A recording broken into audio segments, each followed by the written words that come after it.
My entitled sister abandoned her 3 children, so I raised them. Years later, they offer me money as a thank you, but she demands it. Hello, I am 48F, and my younger sister, Diana, is 46F. Diana and I never got along well as youngsters. She was always snobbish and unpleasant to me, so we split up as soon as we graduated high school. I elected to continue my education, whilst she preferred to live with her boyfriend at the moment. It was lucky that her lover was wealthy, as our parents could never have afforded the rent for her to live alone. However, she made it abundantly obvious to our parents that she was unconcerned about their opinions on her life and would do whatever she wanted. So my parents never tried to stop her and instead let her go free. Diana had twin girls at 20 and a boy at 21 while living with her lover. My parents were pleased for her, but also anxious because she now had many responsibilities and no work. She was wholly dependent on her boyfriend's money to support her lifestyle. Diana never married her partner, which I believe was a mistake because she would have been entitled to alimony if they split up. They had to part ways after Diana discovered that he had been cheating on her. Thankfully, he provided the child support she was entitled to, but he chose not to be a father and signed away his parental rights. The girls were 3 years old at the time, but my nephew was only 2. After that, my sister was fully on her own and required all of the assistance she could get to maintain herself. Despite our sour relationship, I chose to assist her, primarily owing to pressure from our parents. At the time, I made a respectable living, but it wasn't enough to sustain all 4 of them. However, my parents and I gave a tiny bit of money each month, and they were able to make ends meet. She struggled for the first several months because she lacked a degree and work experience. She had to start at the bottom and work her way up, which forced her to dedicate a significant amount of time to her employment in order to grow rapidly. But this was difficult because she also had to consider her children, and she couldn't simply leave them at home. Hiring a babysitter was a possibility, but it was prohibitively expensive, so she was forced to rely on me or her friends. Our parents were also working and contributing financially to aid her, so they were unable to stay at home with the children. I was in the same predicament. She didn't have any friends who would take on the duty of minding her children while she worked because they all had their own lives and occupations. As a result, she was limited to minimum wage positions that allowed her to work flexible hours and return home quickly. This allowed her to avoid paying the babysitter to stay with her children for an extended period of time, which would have been prohibitively expensive. This condition persisted for a few years, and I believe Diana began to despise her own children because she saw them as hurdles to her success. She said that they were the only things preventing her from moving forward. I would pay her a visit on occasion, not for her sake, but for the sake of the children, to make sure they were doing well. I didn't have a nice connection with her, but I wasn't ruthless enough to let innocent children suffer because of their mother's poor decisions. So my parents and I would check on the kids on a regular basis. They were always complaining about Diana's mistreatment of them. She would chastise them for minor infractions and strike out at them simply for being children and trying to have fun. It was a dreadful existence for all of them, and I hoped I could help them by removing them from that place and keeping them with me, but I couldn't because she was the rightful parent and I had no legal authority over them. Furthermore, she received child support from her ex and was doing her best to make ends meet. I felt awful for her, but even worse for the kids. Diana started seeing other men, which made things considerably worse. Every time a relationship failed, she blamed her children. She was convinced that once her partners discovered she was a mother of 3, they would abandon their relationship with her. I believe it was because she never mentioned her children during the early stages of dating, only bringing it up after a month or 2, which appeared dishonest.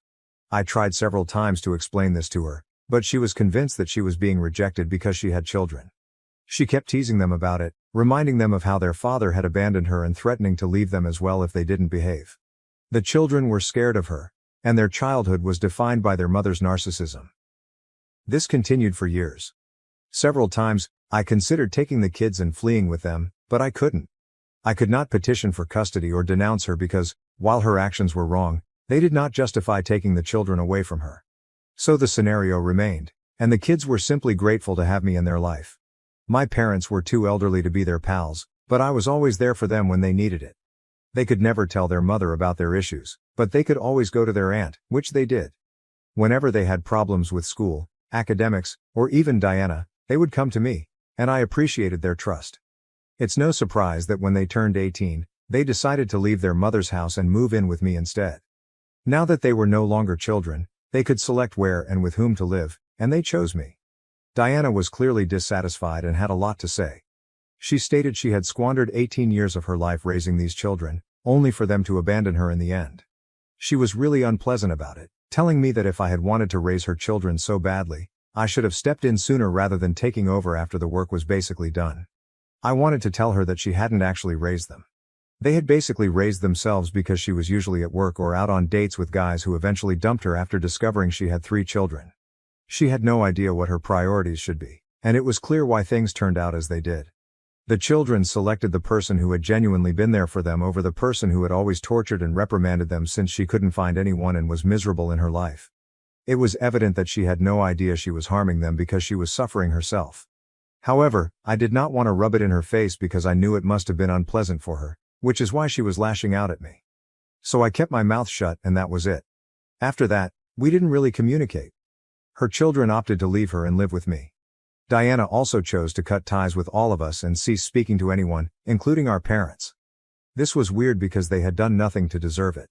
I believe the fact that they hadn't chosen her side against me when my nieces and nephew opted to live with me irritated her, so she cut them off as well. It's been 7 years, and they're all doing well now. I don't know what Diana has been up to, but I know her children are doing well. My nephew attended medical school and is now a pediatrician. One of my nieces has a degree in literature and is now a teacher, and her twin sister has a hair shop. I assisted all of them in obtaining business loans and financed them to the best of my ability. I'm very proud of them because they've gone a long way from their previous home. They are now living apart. They only stayed with me for 4 years, and even then, it wasn't really like they were living with me because they were generally away at college and only came back on occasion. I believe they didn't want to return to Diana's home, where they didn't feel wanted. It's been 2 years since they all moved out, and I'm very thrilled for them. I never expected anything in return for what I did because I truly believed it was the right thing to do. They were just kids, and no matter how bad things were between me and my sister, I could never be callous to them. I've always had a soft spot for them, especially since I've never had kids or married. It wasn't my cup of tea, but for them, I wanted to be there as a parental figure because their father wasn't around, and, well, we all know who Diana was. They needed someone, and my parents were too old for the position, so I stepped forward. That is all I did. I never anticipated anything in return, but I am grateful that they are the type of children who think I deserve a gift of appreciation for what I done. Even though I don't believe it was something that required compensation, I appreciated their gesture. About a week ago, I celebrated my 48th birthday with my friends and family, including my nieces and nephew. I had a great time, and my nephew was kind enough to organize everything for me. Despite my desire to pay for everything, he insisted on covering the costs because he is now earning enough money to do things for me and display his appreciation. After the party, the 3 of them sat me down to talk.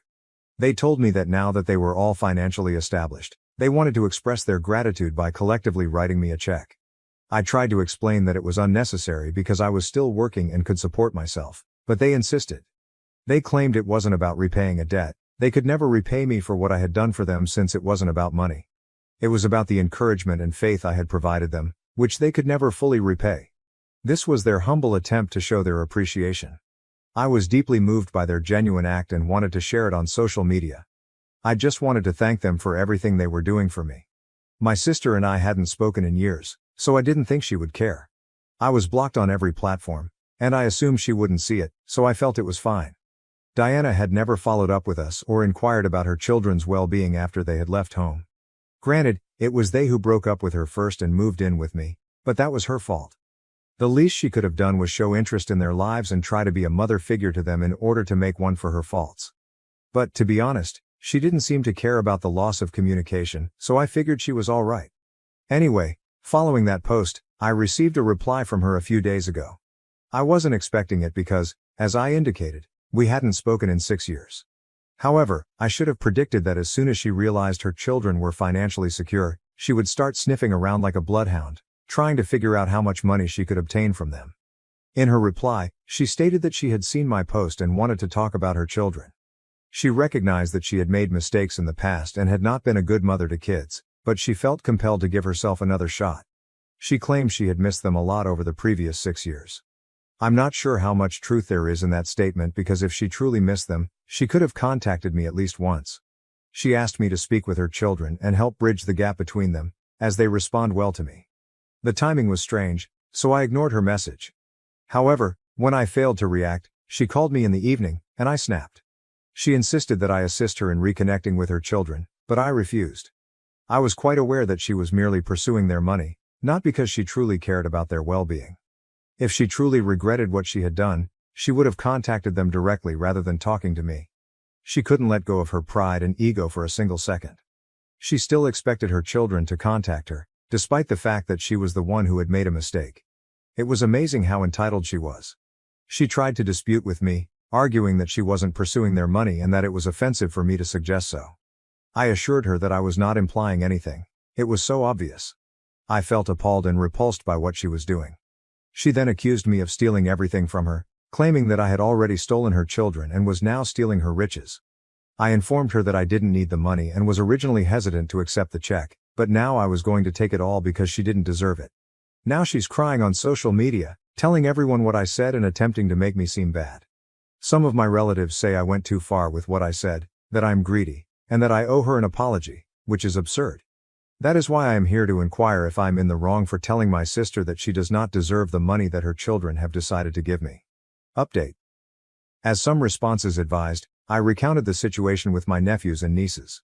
They informed me they had heard about it from a few of relatives and had considered speaking with me but had not had the time.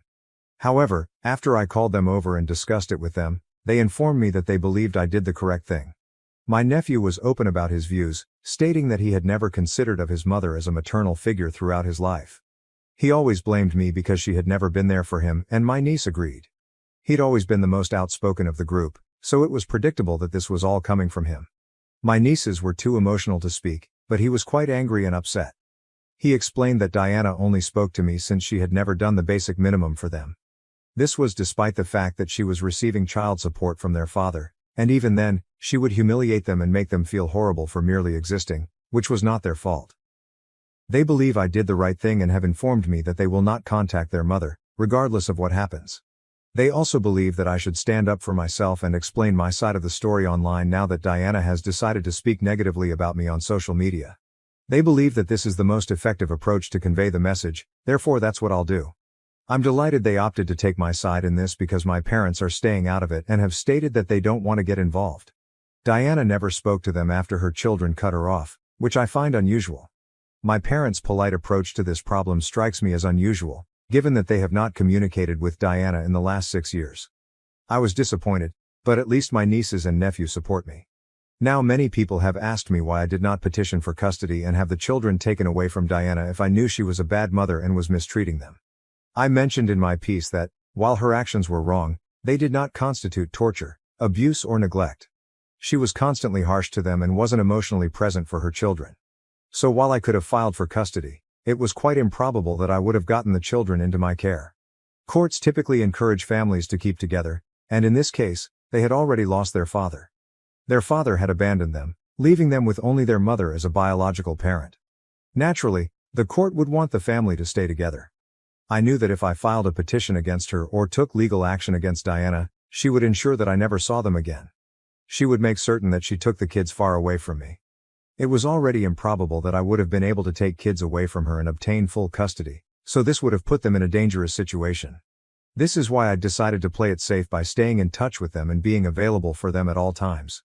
I'm not sure if it was the correct thing to do in the long term, but at the time, it seemed like the only option.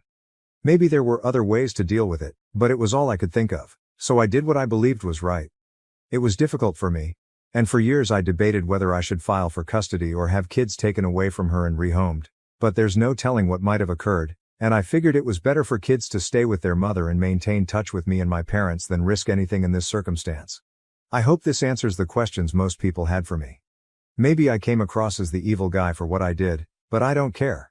I know the kids are doing well in their life, and I did everything I could to keep them happy and safe. I was always there for them, therefore I don't feel guilty about anything. Update 2. It's been a week since Diana's message and I've received a lot of phone calls today from family and people who have spoken with her. They were pointing out my mistakes and scolding me. It was getting really tiresome and I was swamped with work, which is why I hadn't been able to post sooner. But today, I decided I'd had enough. After a brief talk with my nephew and nieces, I decided to finally make a post that shared my side of the story as well as, in some ways, theirs. I don't think anyone in the family realized how much those kids had been through as children. How many taunts they had to endure every day simply because Diana opted to become pregnant early and drop everything for her boyfriend at the time. Even after that, she continued to blame others for her own actions and attempted to appear as if she was doing everything in her ability to do the best for her children. But, in actuality, she was never present for them. Since she was telling everyone that I had stolen her children from her and was now stealing a fortune from her, now that her children were doing well financially, I felt people deserved to know the truth, not just her twisted version of events in which she was the victim rather than the person who tormented everyone. They had already judged me for a variety of reasons since they only knew her side of the story and sympathized with her. But in reality, I deserved to share my side of the story, as did her children.